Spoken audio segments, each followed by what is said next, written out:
around the clock, sports all the time. That's never going to work. That's ridiculous. Just remember to have fun out there today. And if you lose, I'll kill you. This is Talk and Audio.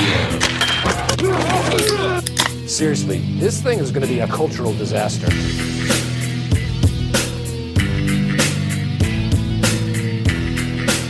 Our cultural disaster rolls on for one more week. It is your Monday morning show on Sunday. Matt Robinson is always in the TCA studio in beautiful Bytown, Canada, joined by our buddy Steve Lloyd. What's happening, man? What is going on? Good to be here. It's been a while. It has been a minute. This is a rare occasion where we record in the morning. Yes. So there are I know this is typically late in the day for you. For me, this is about as early as I record. I did do one show, I think once at 7 a.m. I had a co-host who was over in Portugal at the time. And syncing up recording times in that instance was difficult, but it also means no pint today. That's fine. Well, that's all right. That's all right. We're making it work. And this is it. I shouldn't say no pint today. I should just say no I could pint have a pint on right the now. show. I know you wouldn't judge me if I had a pint here in the AM. I do have Sunday. one oatmeal stout. I was thinking, this is breakfast-ish. And I can't promise there won't be pints later today, but just not right now. I appreciate you coming in here, man. Well, how are you? I'm good. No, you're accommodating me. You asked me to come on. I'm always good to join you, but sometimes my schedule, it's got to make it work. And you're making it work by having me. I'm hosting a birthday party for my youngest daughter this afternoon, and my wife's working this weekend, so that would be a no-go. So here we are in the AM instead, ahead of that. Yeah, and there's nothing any guy enjoys on an NFL Sunday more than having a bunch of 15-year-old girls in the house. Well, I've already laid the ground rules. I'm going to go pick up the food. You guys do whatever you want. You can be downstairs. I'll be upstairs watching the Bills. Leave me alone. Right? I get that for sure. Look, we're going to touch on a few different things here. The Red Blacks have rounded out another season. They have relieved Bob Dice of his duties. I don't think anybody's horribly surprised by that. Sens with a big win on Saturday night. The Leafs continue to do their best dashboard confessional impression with screaming mediocrities. And, of course, the Blue Jays split with the Dodgers in the first two games there. But I did want to tee up for the good listener. Stick around later this week. We're going to have Mark Hebscher on the show. You're an old guy like me, Lloydie. You probably remember the glory days of Sportsline back in the... I worked with Hebsy. Did you really? Yes. When I used to watch, like if you grew up in Ontario, you watched of a certain vintage. Yeah. Very familiar with Mark Hebscher from Sportsline. And, Bob McCowan way back was the original one. And this predates, Sports Center and half hour. 100%. Hey, let's just do a sports show. And Hebsy was a huge part of that for many years, and then he was day one at OSR 1200. The afternoon show was JR and Hebsy. Really? I had no idea. And I was the producer. So I worked with Hebsy. Hebsy did it down at ISDN line for the most part from his home in the GTA, but he would come and do it in person when our studios were at the corner of Carling and Churchill for that first year. Wow. So, say hello for me. You've given me something I had no idea about. He's got a new book out. It's called Madness, The Rise and Ruin of Sports Media. So he's promoting that. That's why he'll be here this week. And later on in the week, we've got Andy Petrillo on the show, also promoting a book. So an absolute pro, Andy is as well. We're looking forward to those. And if you missed it, on Friday, James Duthie was in studio for some reason, slumming it around here. Nice. Dropped by, had a pint, tried a little craft beer. He's one of those guys who's sort of, I'll try it. It's your gimmick, but he's not normally into it. But he was good to go, had a little something with us. And I want to kick off the show here, Lloydie, because I know this is a subject near and dear to yourself. He mentioned that he hadn't really, like everybody else, he's sort of engaged in the Blue Jays run that's going on right now, but he doesn't consider himself a hardcore Jays fan. He grew up around here and always grew up as an Expos fan and went to Expos games all the time. And he said between the lockout or strike of 94 and then losing the Expos, he said it just kind of killed his baseball interest. And I know for Montreal baseball fans, that is not an uncommon refrain. The thing I wanted to ask you, I found what he said to be interesting. He said he found Ottawa to be staunch Montreal baseball territory. And I, as someone who didn't grow up here, and I always viewed things more through the hockey lens, understood Ottawa to be kind of half Leaf fans, half Habs fans before the Sens arrived and started to do their own thing. He was sort of painting a picture of Ottawa on the baseball side being much more Montreal leaning. Would you agree with that? Absolutely, it was. Now, over the years, because it's been over 20 years since the Expos left, and I just recently watched the doc on Netflix. I haven't seen it yet. Who Is killed it the good? Montreal? It's good, and Yeah. it gets your blood boiling because it lays out the culprits along the way and how it played out, and it's sad at the end, but it was well done. Yeah, absolutely. Montreal, like you can be in downtown Montreal from Ottawa in less than 2 hours. Sure. Like it's much closer than Toronto. The Expos were Canada's team before the Blue Jays because they came in the late 60s and the Blue Jays came in the late 70s. It's 100%. But it wouldn't be like that today because it's been over 20 years since we had the Montreal Expos. Yeah. So, and the Jays have been to the postseason numerous times and generating a lot of great interest because baseball's huge in this area. It always has been anyway. So, yes, it would be Jays now. Yeah. But when the Expos were here, and even for a few years after they left, I would agree with James in that mostly, if you wanted to talk about allegiances, it was more of an Expos town. Absolutely. So before the Sens arrived, is my understanding as someone who didn't grow up here wrong that was more of a split on the hockey front, or would that have leaned Montreal as well? It would have leaned Montreal, Yeah. but not as dramatic as it leaned Expos versus the Blue Jays, I would say. And it's a proximity thing. Again, like there used to be bus trips, like Howard Bloom used to run Big Man Chappie tours, and you could go down to the Forum, your ticket in the bus, and people would do that all the time in this area. And it just goes beyond that. But, yeah, it has been before we had the Senators and before the Montreal Expos left. I would say it was more leaning Montreal than Toronto in this town. And closer on the hockey side than it was on the baseball side. Anecdotally, like Sure. other people might have other opinions, but that's my read.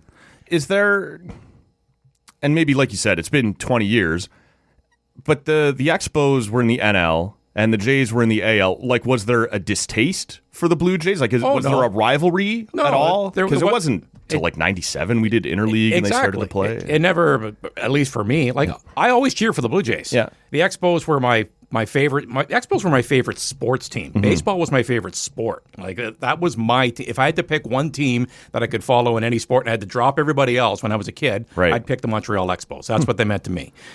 So the fact we didn't have interleague play, when I was a young kid becoming a fan, there was no animus. There was no BS. There was no you can't cheer for two teams. Well, yeah, I can. They never play each other. Right. And so if they get to the World Series, I will cheer for the Expos against the Blue Jays. Sure. But the Blue Jays were my number 2 team, and they were my favorite team in the American League. They always were. So, the fact that they're, in the World Series right now, I'm 100% on the Blue Jays bandwagon. Sure. I'm cheering for the Blue Jays. And that's what James said as well, but he just said it's not his primary thing anymore. He said that the strike and then the loss of the team kind of killed his baseball passion, and I've heard that from a lot of people. If the Expos were in a World Series, and we know what happened back in the early 90s. Sure. Oh, man, I was just quick story. So yeah, do it. I'm at university at the time, and we're coming off my freshman year. I lived in dorm my first year, and so I watched Joe Carter's home run in the common dorm area of our dorm house at school. And so then year 2, I'm still living on campus, and they have townhomes. So there's a few buddies that I made that were in the same dorm as me in year 1. So the 4 of us are going to get a place for year 2. So one of them's from Beaconsfield, and he knew I'm a big Expos fan, and he was a massive Expos fan. Let me stop as you. well. I have no idea where Beaconsfield Just outside Montreal. Oh, okay. Suburb. Fair Suburb. enough. Suburb of Montreal. Okay. Yeah. Thank you. He's from Montreal. Beaconsfield is Montreal for the most part. It's right there. So, and I arrived to check in for the school year. It's Labor Day weekend, right? Like it always is. And I get there before him, and I'm packing my stuff. And then he walks in the door, and we don't even say hello. We just look at each other. F-bomb, right? Like it's just look and like we didn't like that was what was on each other's mind whenever we're going to lock eyes and see each other for the first time since the spring. It's just because the strike it was only a few weeks old at that point, and it was just man, just brutal. So anyways, if the Expos were ever in the World Series, I would be more emotionally invested than I am now. But I am emotionally invested right now. I am cheering for the Jays. Well, we can talk about them here because they are 1-1 with the Dodgers right now. And a lot of my own, I guess, Blue Jays fandom has come back to kick me in the ass here a little bit because my policy or my own whatever, and longtime listeners of this show have seen me go off about this on Twitter, is if you're not coming to the Jays, NL West, please, as geographically and competitively as far away from my team as you can go. So when it was Freddie Freeman, and the Jays were tangentially tied to him, he had the Canada, maybe he'll come. Maybe if he's not coming here, NL West, please, off to the Dodgers. I don't care if they spend $1 billion on. What are the odds my team's ever going to run into them in the playoffs, right? So off you go. Ohtani, off you go. Roki Sasaki, off you go. If you're not coming here, Dodgers is fine with me. And now it's significantly less fine with me. That's who we're staring down. What was just in a general sense here, we're 2 games in. The Jays win game 1, but really on the back of one huge inning, and their full value for that inning. They couldn't get anything going against Yamamoto on Saturday night. Take a number, though. Yeah, no, 100%. That's what he's doing to people. Back-to-back complete games. That is awesome stuff from him. He retires 20 in a row. Yeah. Gosman, he retires 17 in a row. Yeah. He was fantastic. 9 out of 10, you play that game 9 out of 10 times, and Gosman pitches as well as he did, you win that game. Right. And that's how good Yamamoto was. It's brutal, and yet we were the underdogs coming. You love to do that as a pro podcast. Yes. But you got a mouse in your pocket? But you knew coming in, this was going to be a really tough series. The Jays were the underdog. After 2 games, are you happy with where they're at? Are you surprised with where they're at? Is this... Listen, you're the underdogs, and you served notice in game 1 that you're not going away. You got a chance to win this series. And last night, they played fine. Yes. They just ran into a guy that was just dealing. Right. And I love the fact that Dave Roberts, with him at least, is like pitch count, schmitch. Like you get too locked into that. It's just...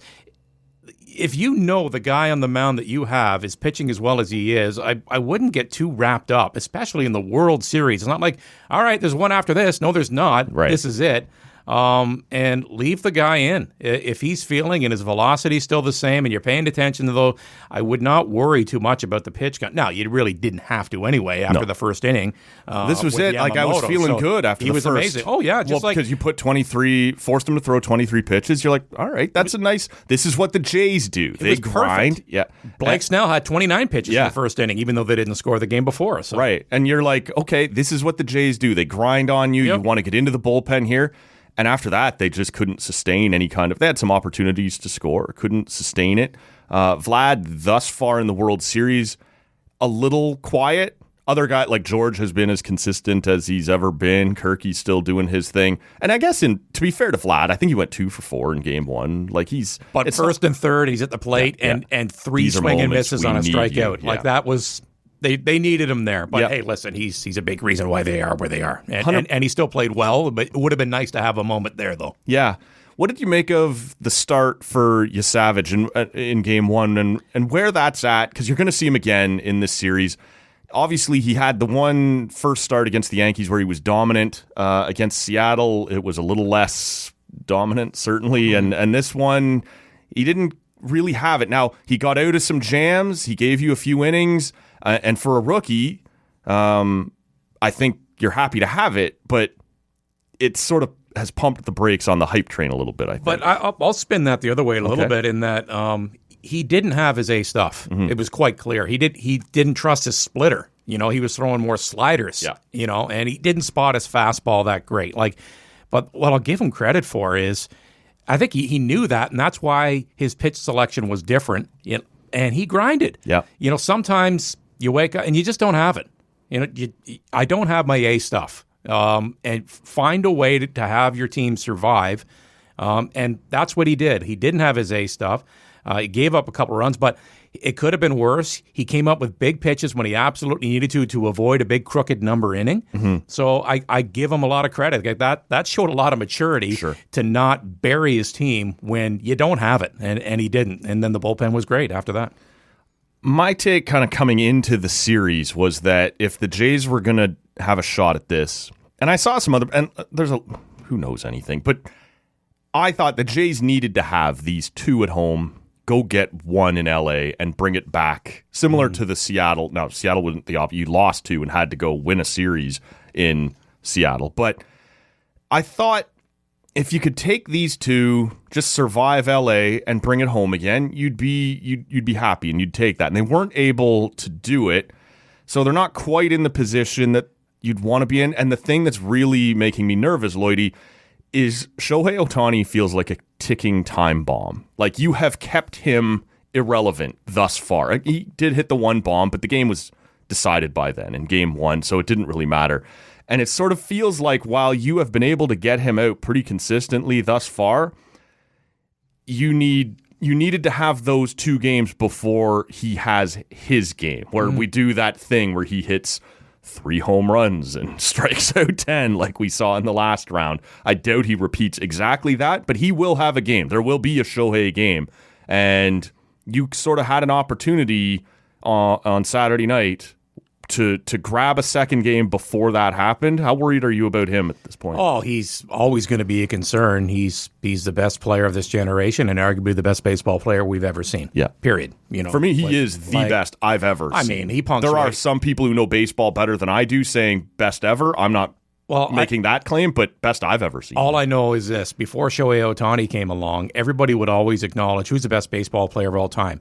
And most people would arrive at Babe Ruth because the reason why, well, he pitched too. It's like, yeah, he did. Now, this guy is pitching, Ruth gave up pitching quite early in his career. What Shohei Ohtani does, I mean, and Babe Ruth had the Alejandro Kirk build. The clinching game in the ALCS, you strike out 10 pitching and then you hit 3 bombs. Yes. What are we doing?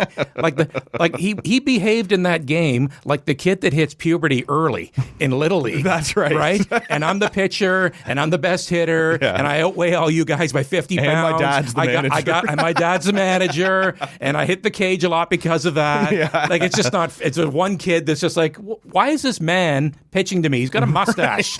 He's 12. So we're the same age. What's going on? That's the way when Ohtani is on, that's what it looks like. It's Little League stuff. And he's just ahead of everybody.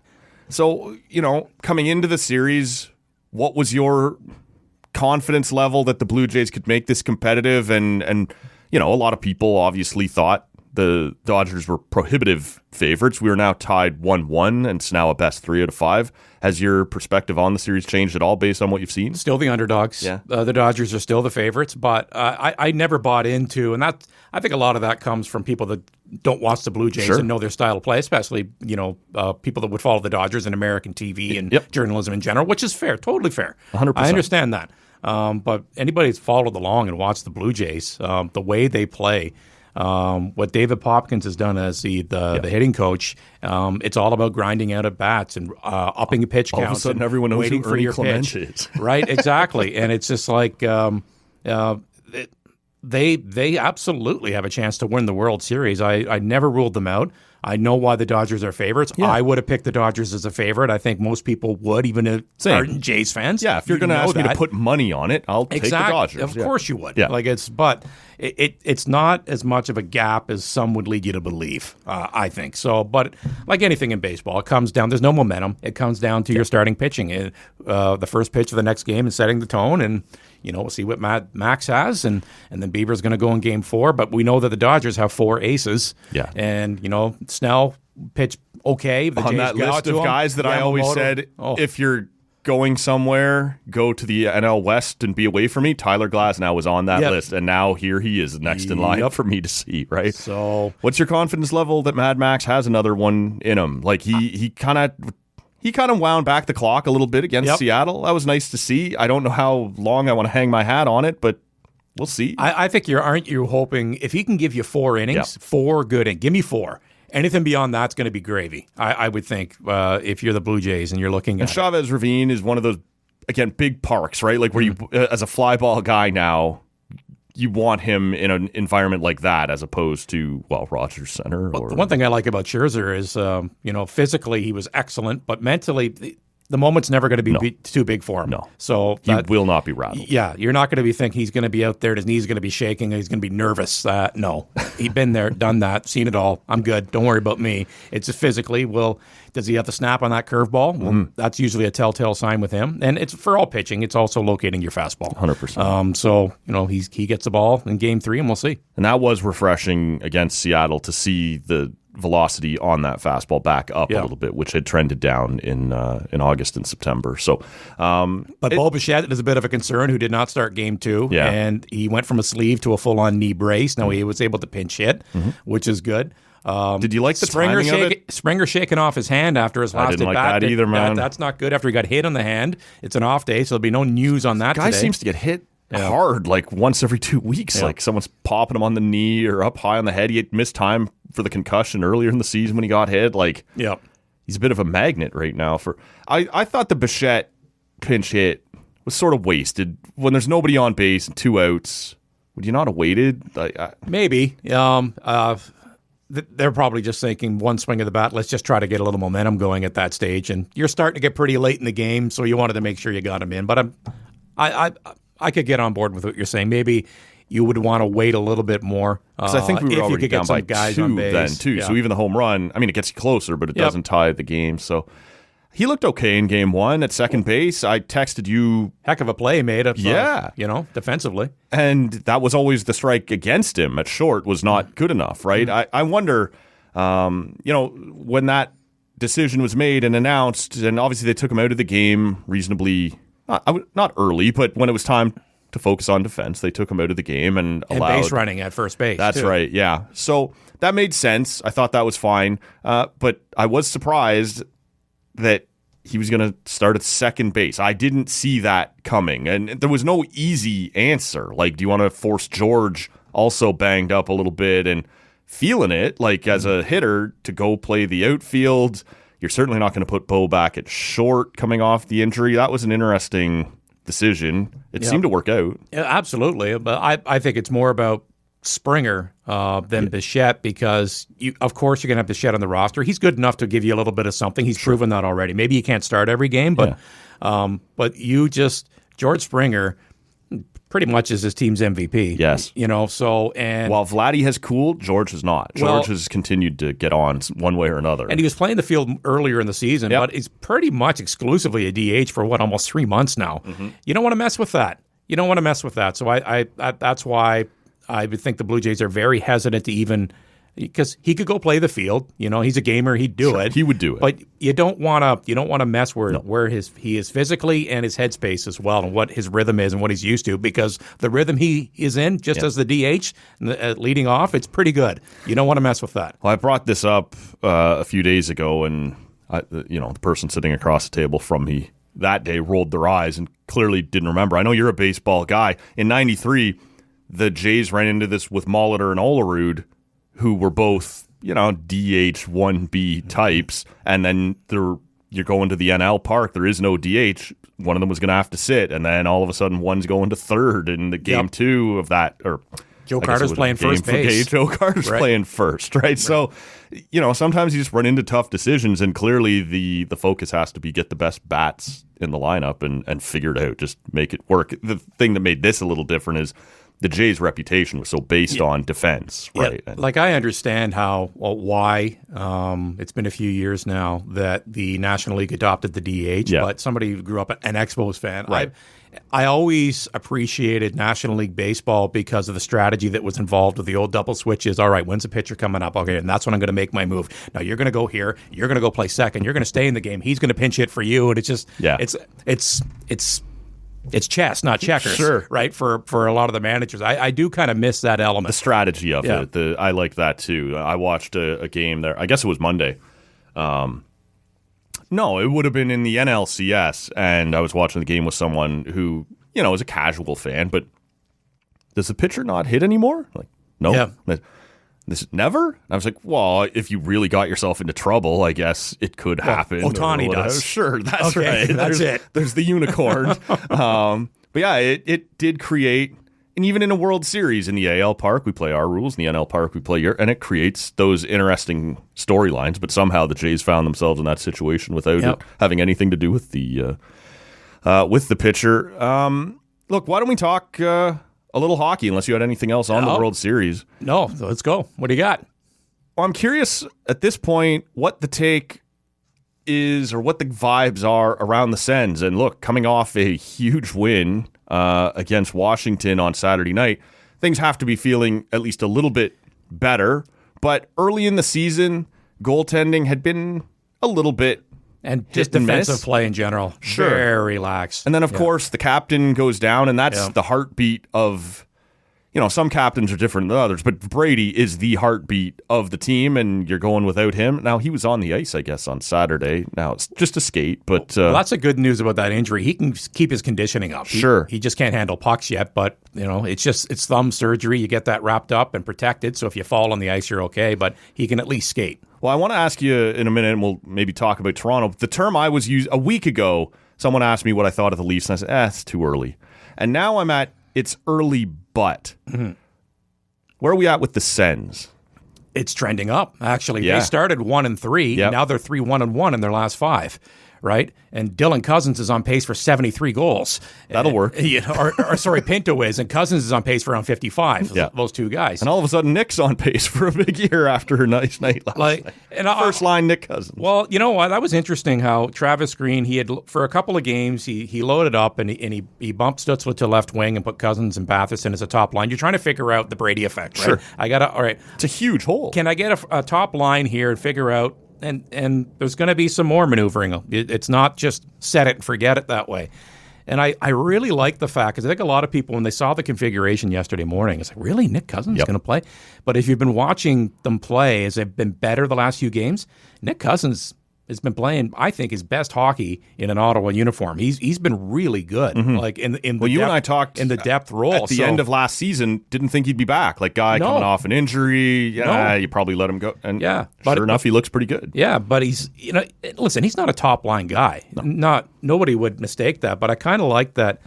Coaches always like to say it's a meritocracy, and if you're playing well, you play more, and that means in game and what have you. And Travis Green looked at it, he says, you know what? The Cousins Stützle Batherson, it's not working. No. It's just not working. You know what? Nick Cousins is playing really well right now. Why don't I just throw him up there, and he could be the guy that can just win pucks for the skilled guys? And that's what he did last night. He was very good in his role. So it's not going to last forever, but that's good coaching by Travis Green. I'm curious, is it, obviously, coaches always talk about meritocracy. It's rarely the case. It's almost mostly who's getting paid the most. There's always some sort of an agenda. Politics. There are always politics, yes. But I'm curious, on top of the fact that Nick Cousins had been playing well, did he just look at his roster and go, and I'm not trying to compare the players, but this is our closest approximation to Brady, right, in terms of what they could bring to this line. Obviously not the skill, the scoring touch or whatever, but the guy who will bury somebody against the boards and, dig something out of the corner. Was that, or was it just, it was Nick Cousins' turn? He had played well enough to move it. Like, I kind of look at the style type, the physicality, and wonder if he went, I need to give Timmy that again. He likes to have someone else to go do that for him, and not, you know what I'm saying? Like, well, Stützle's a pretty physical guy in his own right, but he's not greasy, right? Sure. Cousins is greasy. Brady's greasy. Ridley Gregg is greasy. Yes. That would be another guy. So I think that would have been part of it. But the biggest part is you don't do it just because that's what the reputation of the player is. You got to show me something. Yeah. And Nick Cousins showed him something in the previous 2 games. He was playing really well in a depth role on another line. Yep. And it's like it's not working with this top line I put together. I'm going to try something. I'm going to go with a guy that he's got a lot of confidence right now and he's playing well. Let's put him in a role to succeed with 2 of my best forwards and see what it looks like. Looked pretty good last night for 1 game at least. It did. What have you made early on? I think, like a lot of people, one of my biggest questions about the Sens this year was, could Dylan Cousins establish himself as a consistent, high-end number 2 center? And I've been high on Shane Pinto, and the question I asked a few different people was, by the end of the year, is Shane Pinto the number 2 center? He's playing right now like a number 1 center, but what if that's a different issue. What's happened? What's your take been early on with Dylan Cousins and where he's at? My take was always heading in, like, and you're a Leaf fan, but you follow the Sens enough to know, like the moment you saw Shane Pinto like come from North Dakota, he didn't behave like a rookie. And again, I can remember the comments of DJ Smith after Pinto's first game. He left college late in the year, right? And, burned the first year of entry level. Happens all the time, right? He's in Calgary. And after the game, you're watching, it's like, this kid's pretty smart for his first game and playing center. And Smith, after the game, said, I kept thinking I was going to have to correct him. Those be here, and I didn't have to do that very much. And that was game one. Right. That's the thing. He's such a smart, well-rounded player and doesn't cheat and all that. I was trying to do the math here, Lloydie. I'm sorry to interrupt you, but was there any other number 3 center invited to a Team Canada or Team USA Olympic camp? Okay, you're splitting hairs about Anthony, you know what I'm saying. Anthony Cirelli, I guess, plays as a 2 these days. But you're right. That is a stereotypical 3C. You're right. And I brought him up on purpose. I think that's a fair contract, comparable. Yeah. And when you look at Pinto when he appears to have a little more scoring touch but when Cirelli. signed his contract, you got to look at percentage of the cap. And I don't have it in front of me, but I've done the math on this. If Pinto was to sign for the same percentage of what the cap is going to be when it goes up next year as to what Cirelli signed in first year of his deal a number of years ago, you're talking about close to a $9 million player. Like in percentage of the cap. Yeah, I'm with you on that. Well, that's the one thing, like, we're all guilty of this. The cap's finally moving. Yes. We got to recalibrate what we think is value in this league. You are speaking my language. I keep talking about that around here. Dylan Cousins makes 7.1, and you're like, ooh, that's too much. Like, yeah, you know what? It's not going to be. Might not be in short order. Yeah. So we'll see what it looks like, but back to your original question. Sure. If I had to pick between the two, I'm taking Shane Pinto. Yeah. He's just such a and Dylan Cousins is playing well, and he's off to a good start, except for the green jacket. You look at the plus minus, but that's not the end all be all in today's game. But Shane Pinto, the word was last week from Friedman that they had offered an 8-year contract to him, and I believe that. Yeah. Like, that's a guy you keep. Sure. That's a guy Stale should be hounding his agent. All right, let's talk turkey. Let's get this done, because the longer you wait, it's going to cost you more. So I'd be very aggressive in trying to get him done. Well, when Montreal got Hudson done, it was clear they have done a nice job of creating, if not a ceiling, at least a range. Like, we don't go. I was surprised they got Hudson done at under 9. Ottawa's in a similar situation. They've got Brady and Stützle and Chabot and Sanderson and a bunch of guys here on sweet contracts, that are going to age really well. Yeah. Like, can you pay whether you view him as a second or third line center, can he go through that number? I think you're going to any organization, and just not talk about Ottawa. The comparison I've used is, and it's a different kettle of fish. The NFL is different because there's non-guaranteed contracts for the most part. You can put clauses in the way this is. But every offseason in the NFL, we go through a stretch. It's like, big contract comes, highest paid ever player at his position for a week. Yes. And then it's somebody else. And then you go through teams, and I think players and agents understand this because the cap always moves in the NFL, and it's when you sign your contract, you get to say, I'm the highest paid guy for a short period of time. And within a year or two, you could be number 4 or 5 on your team, but you're still the best player on your team. You could be the quarterback, but it's just the way it is. So Shane Pinto, is there a world where he could be on an AAV, the highest paid Ottawa Senator as of next season? Yeah. And there's nothing wrong with that. Like the cap is moving north in such a hurry here. It's all about percentage of the cap when you sign. I think that's the only thing you can really nail down and try to compare a player to other players. So, Lloydie, that made me crazy while we were talking about when Kaprizov turned down the first offer, and it came out that I think it had been 17 that he had turned down the first time, or 16, whatever it was. And he turned down the opportunity to be the highest paid player in the league. Like, well, that was always on the table for him. Like, that to me wasn't the newsworthy part of this. Him and Connor were going to be, and I was really on this. He needed to sign before Connor, because we didn't know Connor was going to take 12-5 again, but we did know Connor was going to give Edmonton a sweet deal. Don't wait on that where then you are the guy who says, actually, I'm going to go above McDavid. No, get yours now, and then don't be a part of that conversation. But it's got to be percentage of the cap. And not just percentage of this year's cap or next year's cap, where the cap is going. Exactly. These huge leaps. Yeah, I doubt you can get Pinto done for less than 9.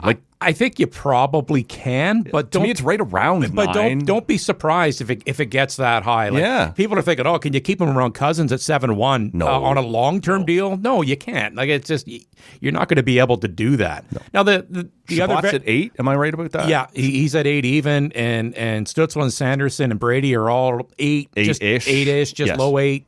You're not getting him for less than that. He's going to want to be on that level. Think about that. Kaprizov makes more than double than anybody on the Ottawa Senators. One guy with Minnesota. Now, but that's plays 50 games. That's a unicorn situation. 100%. Minnesota had to lose him. Had to keep him. That's right. And in a business where you're asked to give opinions all the time, like what I do, I can be wrong a lot, but I'll say I got that one right. In the offseason, early in training camp, we'd be talking to our hockey insiders on the morning show, and I said, who's going to make more money on an AAV, Kaprizov or McDavid? And in my opinion, it was always going to be Kaprizov because of the unique situation where they had to.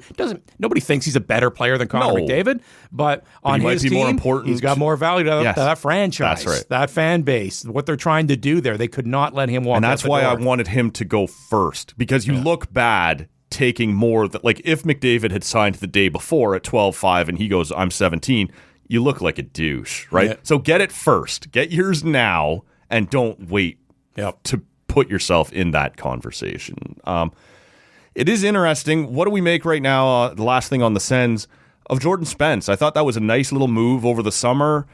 I wouldn't say under the radar, but it wasn't a hugely talked about move. But I thought he might fit well with a Clevin on the third pair, with the potential to move up. He wasn't going to have that opportunity in LA.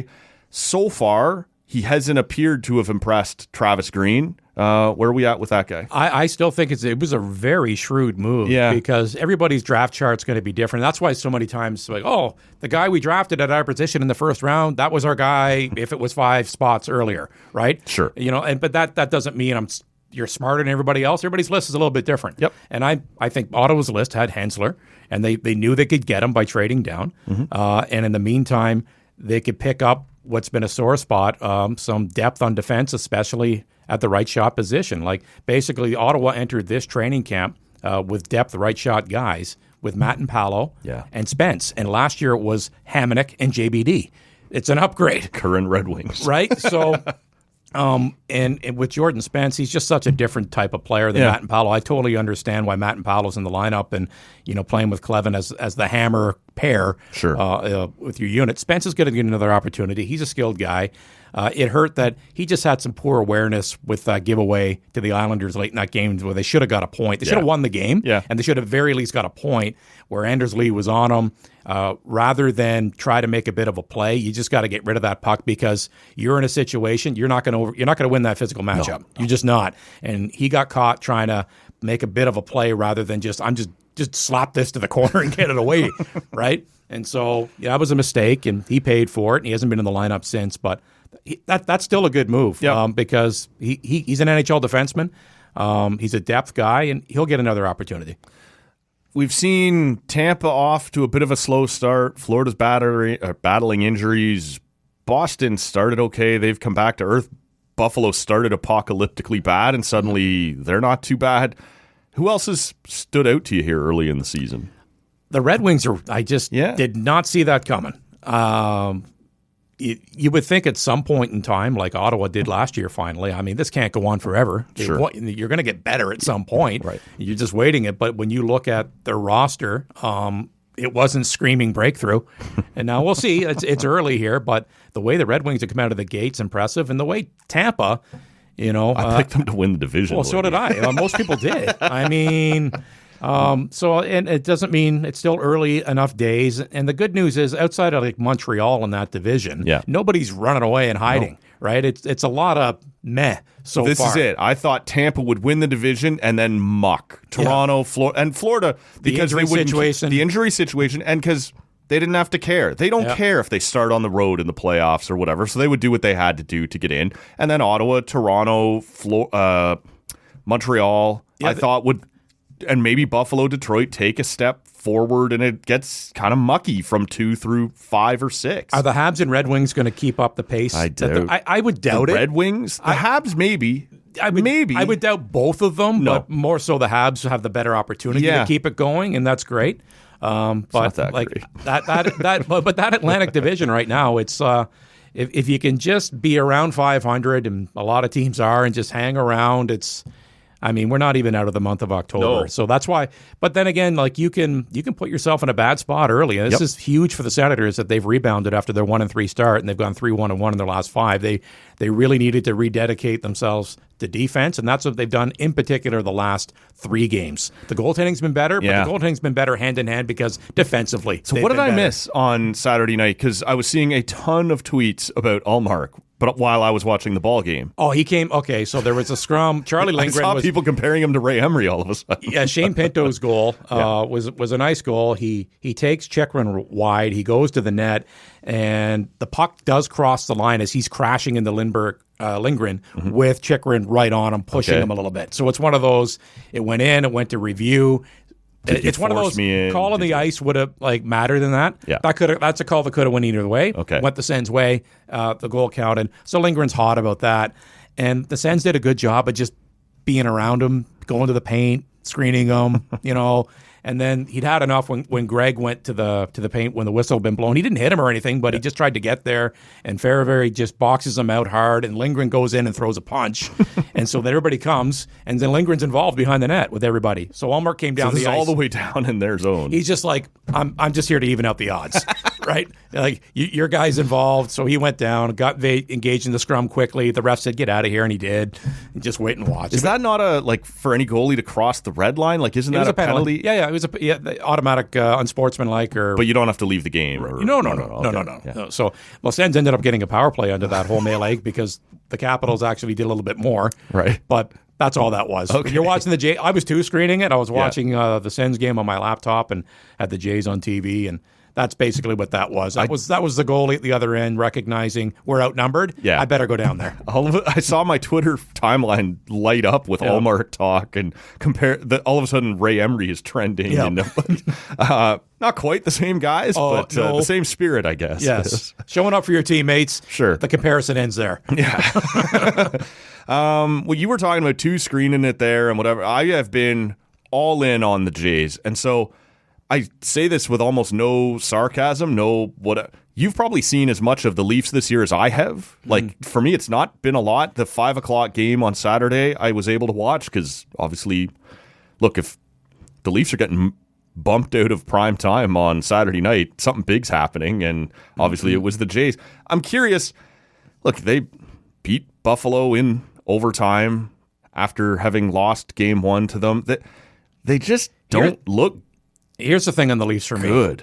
Here's the thing on the Leafs for me. Yeah. Jack Eichel's having a hell of a start, didn't he? Yeah. Wonder why. Who's playing with him? Who's the guy?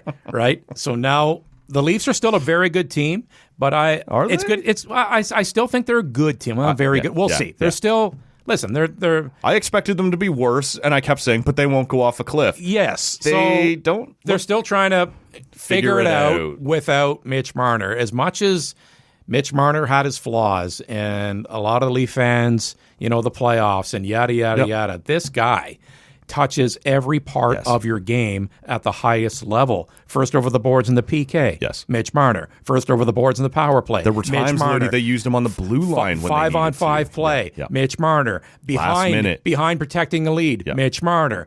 Pull the goalie, need a goal. Yep. Mitch Marner. Yep. I mean, you're right. You take that guy out, that's like the Sens not having Brady. Right. Like no Brady for 2 months pretty much to start the season. The Sens get to know he's coming back. He's coming back. No Mitch Marner, for the Leafs forever. Yeah. That way you're like that's 2 big pieces. Like no Barkov and Tkachuk in Florida. Yep. Think about those 3 teams in the division. You're not missing good players. You're missing your horses. Sure.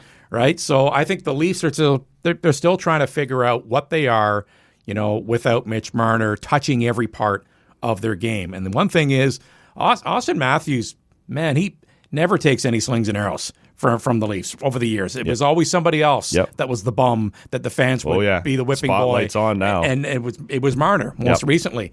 Now it's on Austin Matthews, and there's a little bit of that starting to surface right now. So I'm curious to see how he handles being, the number one guy that people will complain about when the team doesn't play well, because it was never him. It was always somebody else. It was always Willie. Yeah. It was always Mitch Marner, Morgan Riley. Now it's Austin Matthews. He's the one that's going to be in the crosshairs for the fan base. They had an interesting conversation. I can't remember whether it was in the first or second intermission. Doesn't matter, on Saturday night's game, where Jen Botterill was talking about that, because Willie was hurt and they've been mixing and matching the lines and trying to figure out what's going to work. Matthews was playing with Bobby McMahon and Nick Robertson. And Bobby McMahon is a bit of a mystery box for me. Like, last year he scored 20 goals, but vanished down the stretch and into the playoffs. Like, gave you nothing. And Jen Botterill highlighted a couple different times where Matthews is wide open and Mitch would have found him. But Bobby McMahon is not going to find him. And so there is a question that's like, how much is this about getting Matthews the puck a little earlier, and maybe he's going to have to carry more, which, again, Marner did for him? Is it him having to take control? Is it other guys having to find him? That's going to be the question. When we started the season, I said, I don't need Austin Matthews after, I think it was 35 goals last year, 33 goals last year, whatever it was. I don't need that guy to get back to 69 goals. I do need him to get back to 50-ish. And we haven't really seen that yet. And I don't know whether that's him and this new, is whatever he was suffering through injury-wise last year permanent, or is this him adjusting to a new situation and needing to figure out who's going to get him the puck and when they should get him the puck? I don't know, man. First time in his career, he doesn't have Mitch Marner, Well, for the first year or two, it was always Willie on his line, and Berube doesn't seem to love that. He wants to spread it out a bit, and you may have to just... Yeah, he started to do that, and then Nylander got hurt and couldn't play last night. So that's something to keep an eye on. If you're the coach, you got to do that. Well, we're missing a highly skilled guy who's not here anymore. Yeah. Let's help Austin out. I'll load up for now and see what that looks like. 100% that's going to happen. Right. There's going to be a run of that, and I think it would have happened again last night if Nylander was healthy and didn't play, because he didn't play. Right. Anybody else on the NHL front that has stood out to you, good or bad? Oh, good or bad. I'm just. You mentioned Jack Eichel in the start. He's off to. I loved the. Everyone was wanting to rub the Mitch Marner thing in Leafs fans' noses, and it's fair enough. It was, look at the start Dorofiev is off to. Yeah. But Marner hadn't assisted on a single one of those goals. Yeah. So sometimes you have to poke a little hole in the stories. Oh, yeah. People love narratives. Of course. Until, no. Had nothing to do with that was a nice thought. Yeah. We've all been guilty of that. 100%. But my biggest, what's going to happen here, team, is Calgary. With the start to the season that the Calgary Flames have had. I think it's prudent for them to pivot out and trade Kadri. If you got value for Kadri, he's a very good player still, but he's 35 years old. He's got 4 or 5 years left on his deal. An expensive one. Rasmus Anderson as well. That's an easy one to make. There's value there immediately. I brought this up earlier this week on the show as well. I wonder... is there a world where Calgary would be willing to eat a $3 to $4 million on an AAV for the duration of the Huberdeau contract and move him? He is 10-5 on his cap hit. Yeah. He's 32. He's a good player still. He is. He was hurt in camp. He had a nice bounce back season.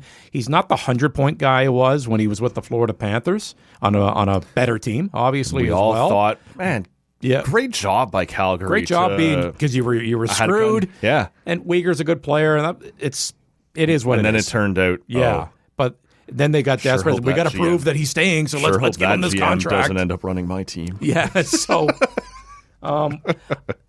Kadri you can trade. Yeah, Anderson you can trade. You can do some other thing. If you were going to move Uber, would ownership / management, if they could find the right fit, how much money would you be willing to eat? Because Jonathan Huberdeau at 32 years old with the term left on his contract right now, if I'm another team go back to our cap conversation, think about what it means.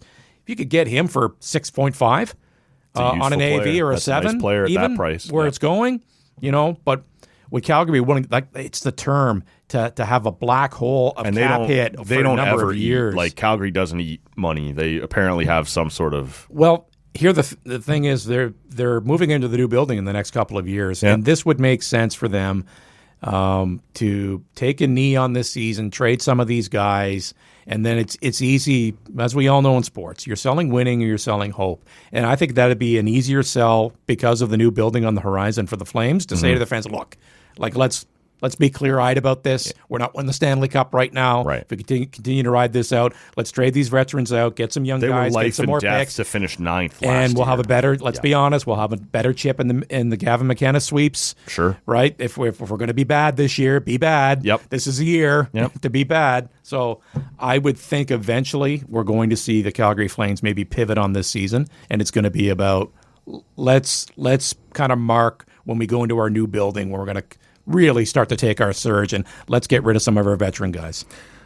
Surge, Charge, let me move across town here on the hockey front just before we get to football, and it's OSEG adjacent, so this will work just fine. There's been a lot of talk about the state of the Ottawa Charge when the new TD Place arena at TD Place is done and the reduction in capacity.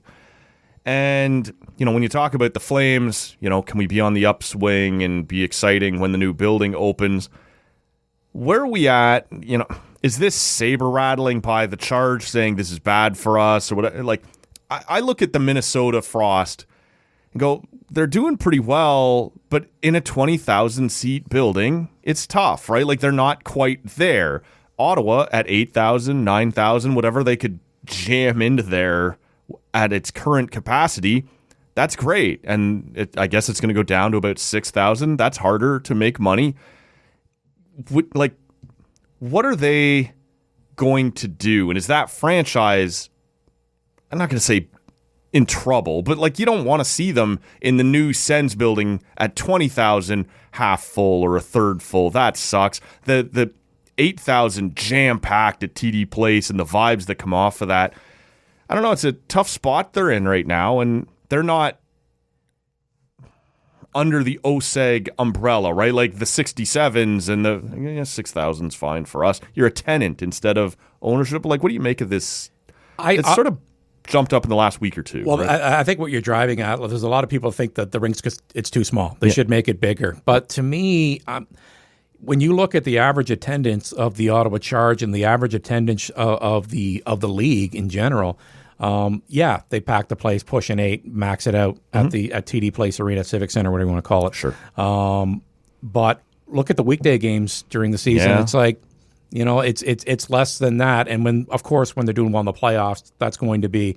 And the way I look at it, around 6, just as a venue in general for everything, if you have a 6,000 seat arena and that's for hockey, and there's so many other events you can do there, concerts and whatnot, I think that's a good size. That's me. Yep. Because if you're upset that they get 8, they don't always get 8. That's kind of a misnomer.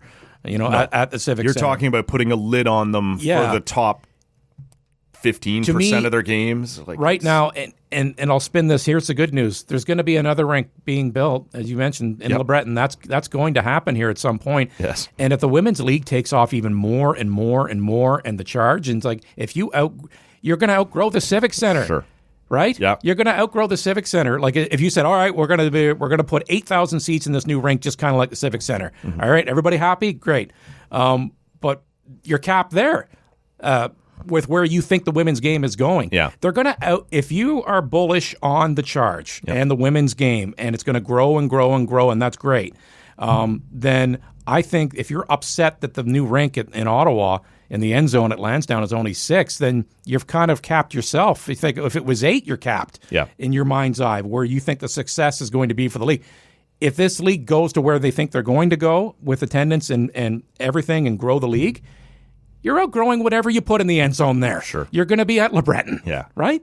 Am I wrong? No, and I think look, this is the problem with being a tenant, right? Like the 67s at this point, they can't build. You can't be building a brand new. I don't know what the Sens building will be. 18,000, 19,000. You can't be probably building between 17 and 18, I'd imagine. Sure. Yeah. So you do that at LeBreton at the same time that you're going to build a 10,000 seat at TD Place? Probably not, right? the 67s and OSEG, who's running that show, they have no reason to do that anymore. Maybe there was a time like the London Knights and the 67s for a long time were the attendance giants in the OHL, right? And it made sense to have bigger arenas. We're not really in that world right now. And so, look, I'm with you. I get why people who follow the PWHL, and I'm one of them. Like, yes. It's been fun. It's been great to go down there. The vibe is great when the place is jam-packed. Absolutely. But you can't force the people who own the building to accommodate your max capacity. They have to consider their own average attendance when they're building these things. And so, yeah, if it goes to a certain point, you should, as a franchise, not extend long-term at TD, right? Go year by year, every 2 years, whatever. And when the Sens building is ready, go, yeah, we're too big for this. We're going to go down there and, yeah, for a year or two, maybe it'll look small like the Frost does when we put 9,000 in an 18,000 seat building. But we'll build. We'll go 10,000. We'll go to 12,000. We'll go over time. I just think you don't lock yourself into TD Place and allow yourself to create that partnership with the Sens. If you're in charge of the PWHL, do you think like, oh, 8's fine and that's going to be our cap for everybody? No. Right. The dream is to pack NHL-sized arenas. Right. Yeah. That's the goal here. Yep. You want to bring the interest level up to that point. Mm-hmm. And so to complain about a brand new rink that's going to be 6, in your mind's eye, you're already thinking about outgrowing 8. Yes. You know, that they get sometimes at the Civic Center. So to me, it's the argument, and I understand the passion that's involved with it. I don't think it's well-founded on this because in a twisted way, if you're a supporter, you're somewhat belittling the women's game, thinking, well, they can't ever get by 8. Right. Yeah, well, they want to, and that's the true goal. I don't care what you build in the end zone. Your goal is to outgrow it. Yeah. Isn't it? 100%. 100%. And yeah, I think you just go year by year here for a little bit and hopefully partner up with the Sens at the brand new building at LeBreton and end up moving into that barn when you get the chance. Look, across the yard, I suppose, at TD Place, we have, and I want to frame this correctly because everyone that I've ever spoken to about the Red Blacks raves about Bob Dice as a person. He's a quality human being. The team has not been a quality team for a little while. And look, when that happens, whether it's fair or not, changes get made. It looks at this point, obviously they have relieved Bob Dice of his duties. He will not be back as head coach. It sounds like, maybe you've heard more than me, maybe I've been out of the loop on this. It sounds like Sean Burke is back. Is that confirmed? Confirmed. Okay. Adrian Sierra confirmed that. So he's going to be back. And I think that's fair because, Lloydie, the last couple of years when I've looked at the offseason, I've really liked the player acquisitions. I've liked the moves that have been made on the roster, and it's just never translated onto the field. We're standing here at the end of another disastrous Ottawa REDBLACKs season. Like you said, Sean Burke will be back running the team. There will be a new head coach. We do not, at this point, know yet who it's going to be. I would think mostly an entirely new coaching staff, I would think. Now, Burke, in his availability yesterday as we're recording this, basically said that it's going to be on the new head coach to fill out the staff. So if you're currently on the staff, you'll be spoken to probably. But let's start here. What are the odds it's Rick Campbell? I don't think so. No. I mean, the thing with Rick Campbell, there was a lot of talk about that as the Red Blacks were struggling earlier this season, that you got the ready-made guy that's right there. And that was the conversation. And if you were going to make when they hired him in the offseason. I would totally understand that. Bob Dice hired his own replacement. But now, credit to him. But now, as we're done, you look back, like there were so many facets of the Red Blacks. It was terrible, just not good enough. Yeah. Special teams was just horrific. That's right. For the most part this season. And that was Rick Campbell's responsibility as a special teams coach. And I just think you bring in somebody new, and that new person brings in their own people. I think that's what needs to happen. Like Tommy Condell with the offense, that's a given. He won't be back. I can't see a world where he'll be back, and I'm sure they're going to make multiple changes. It's not just with the head coach. And Sean Burke is going to be tasked with kind of rebuilding that end of it. One of the things, similar to the Jays versus Expos fan divide that we talked to Duthie about on Friday, was also, I asked him as a guy who grew up in this area, similar to yourself, Where are we at in terms of the fan base in comparison to the really dark years of the Rough Riders? Because fans have been really forgiving. They like OSEG. They like the people who run it. The vibe at TD Place is fun. It's a great new venue. It's a nice place to spend a Friday night. And we used to talk about that all the time. And at some point, who gives a shit, right? Like when it's losing football over and over and over. Where are we at in terms of, you're taking texts and calls from fans there at TSN 1200.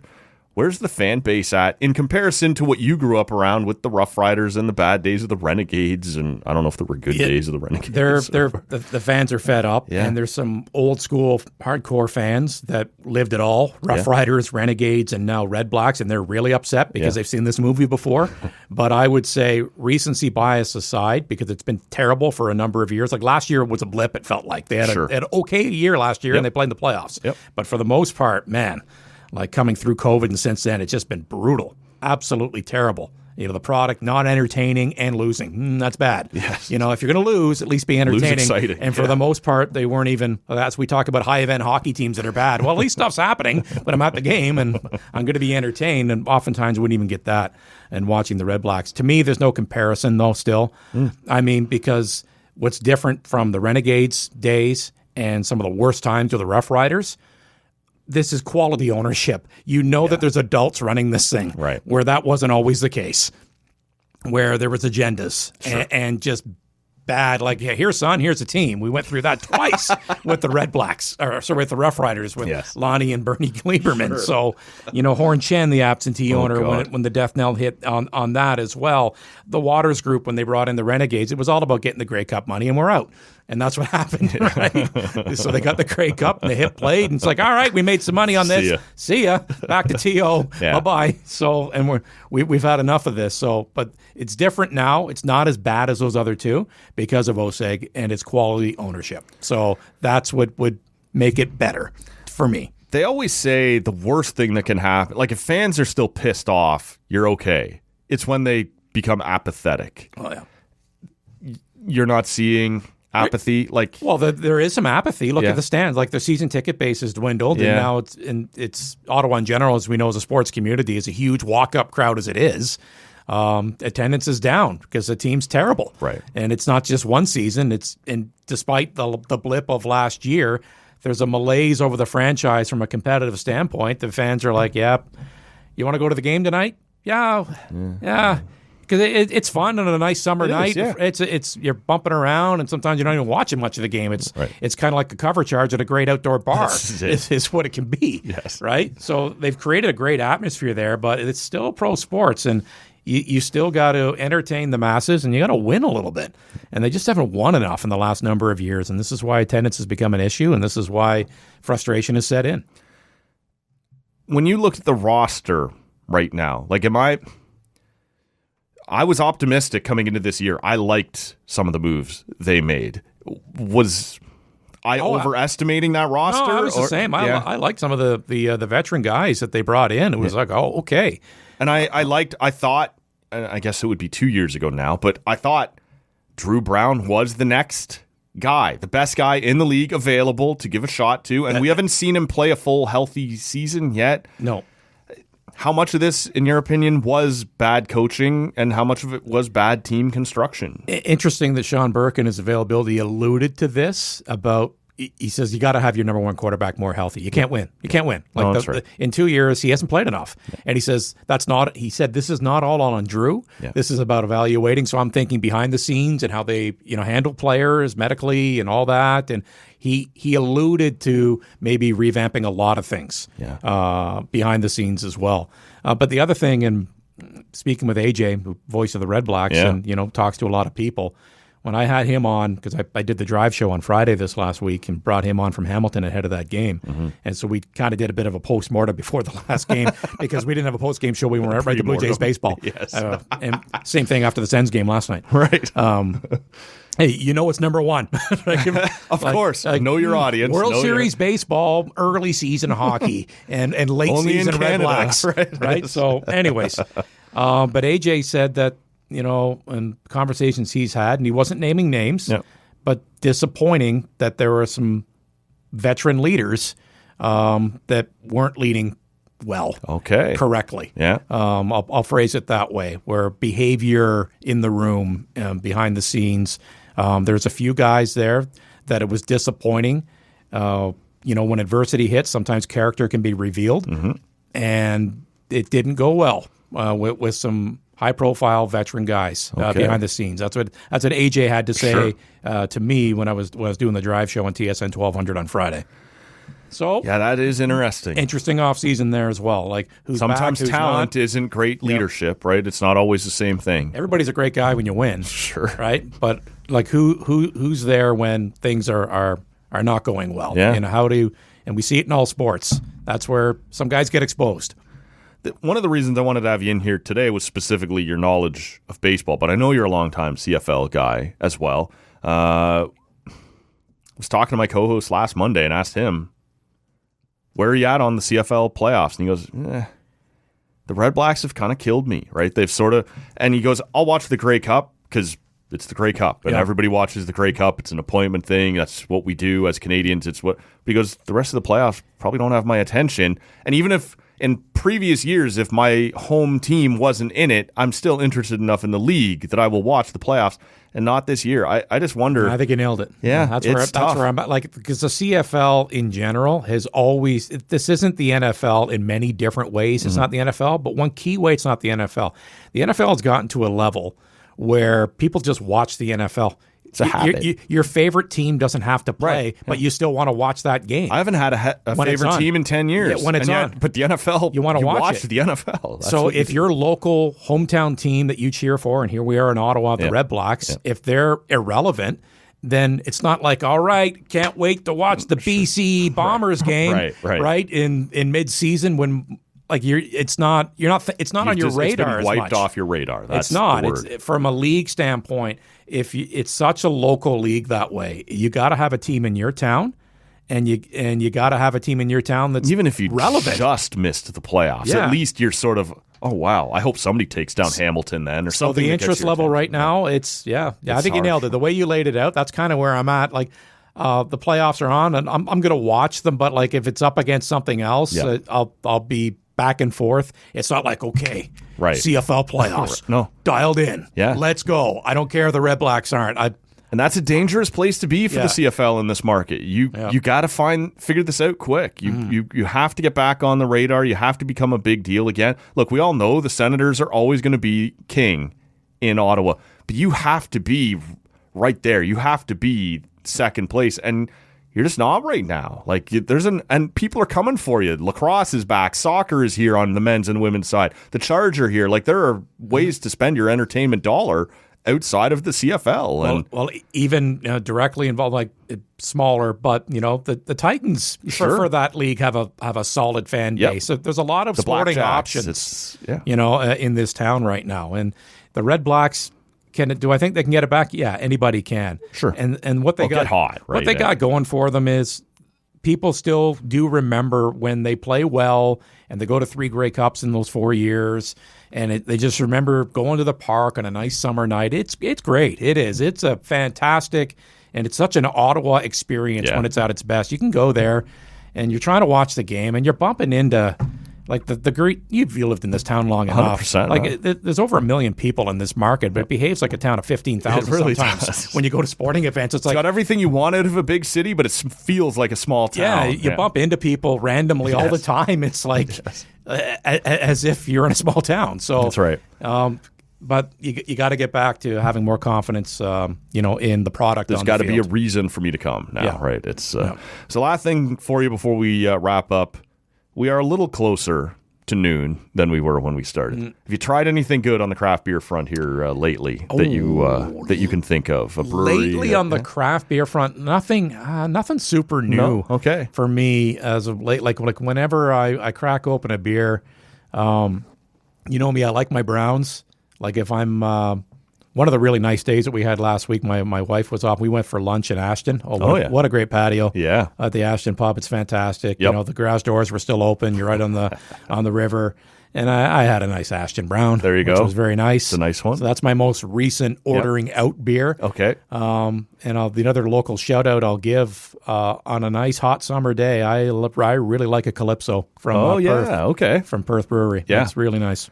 One that I passed by, I'm looking forward to checking out. I haven't had the chance yet. Is right there at Highway 7 and 62 in Madoc, and it used to just be called 762 Brewery. Yeah. They have closed up, which is always sad to see, but we're seeing a lot of that. The saturation point for craft breweries in Ontario had hit its peak. It just in this area alone, 100%. how many do we have like within 75K of Ottawa? Yeah, it's no, just you're wild. in any direction. You Yeah. can get out there, and but 762 has been taken over by Gold Rush. And so I'm headed down towards the Peterborough area, well, the Bob Cajun area. Yep. Next week. Cottage country for you. See the family, see my niece and nephew do Halloween next Friday. Nice. So I'm looking forward to stopping. It's still right there at 7 and 62, the Gold Rush Brewery, and that's brand new. We'll see if they've kept How many some different recipes? Yeah, I was or wondering. whatever's going on. They'll have there. something new at least, 100%, right? yeah. But I wonder what they kept as Try well. somebody new. Try out something else. And Yep. and what a great spot right there on 7. It's similar to Kick and Push right there in not quite as far west. It's Charbet Lake. Yeah. Right there on 7. Like that should be a great spot as people are going by every Friday or whatever. Yep. So we'll check that out and circle back on that. Lloydie has a big Sunday afternoon of Can't wait. overseeing Awesome. a teenage girl's birthday party. Lots of shrieking It'll be in the loud. house. It'll Yes, be loud. It's going to be shrill. Shrill is the word of the day. word. He'll be having the football volume turned up loud, Yes. trying to overcome that. I appreciate you coming and doing this on a Sunday morning, though, man. Thank you. Always good to see you. You too. We'll wrap this one up here. Don't forget, if you missed it on Friday, James Duthie was on the podcast in studio. That is back, just underneath this one on the podcast feed you're hearing us on right now or at tallcanaudio.com. And later on this week, Mark Hebscher, who Lloydie tells me has Ottawa ties. I did not know that. Yeah, we work together. Yeah. We'll press him on that, and Andy Petrillo later in the week. That's going to be fun as well. So stay tuned for all of that. For Steve Lloyd, my name is Matt Robinson. Thank you so much for listening. Give us a follow on social media at Tall Can Audio. Subscribe to the podcast wherever you're hearing us right now. Have yourselves a great week. I've got nothing here. You're giving me baseball and hockey, and I got my keister blowing in the wind. That made to look like a fool here. That's just dumb. I don't want anything to do with this place. This place is run by a bunch of children.